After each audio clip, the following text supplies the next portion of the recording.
20-year-old Rebecca Nyiragongo fled clashes in June between the Congolese army and the rebels around Nyiragongo Territory with a husband and one-year-old son. They found shelter at this school-turned camp for the displaced in Nyiragongo Territory, along with hundreds of others.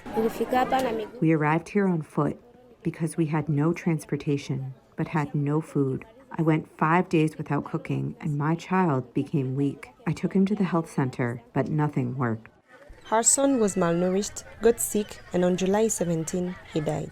In the town of Kanyaruchinya, those newly displaced keep arriving, stretching the few resources available.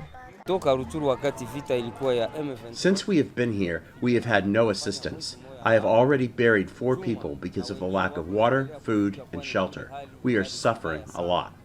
The UN Refugee Agency, or UNHCR, says clashes since March between the Congolese National Army and the rebel March 23 movements have forced more than 160,000 people to flee their homes. The UNHCR says it has received less than 1/5 of a $225 million budget request for the DRC that was based on needs before the fighting broke out. Medical aid is also stretched in Kanyaruchinya as the town has only one mobile hospital. The hospital was installed in 2021 under the leadership of the president, but there has been no improvement in terms of equipment and logistics. The government has been giving almost nothing lately, and the crisis has caused problems with health care.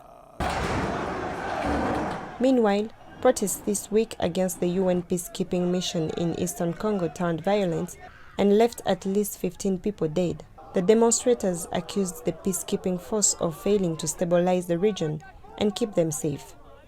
Whether or not one blames the peacekeepers for the situation, it is clear that safety in the towns near Goma is a scarce commodity.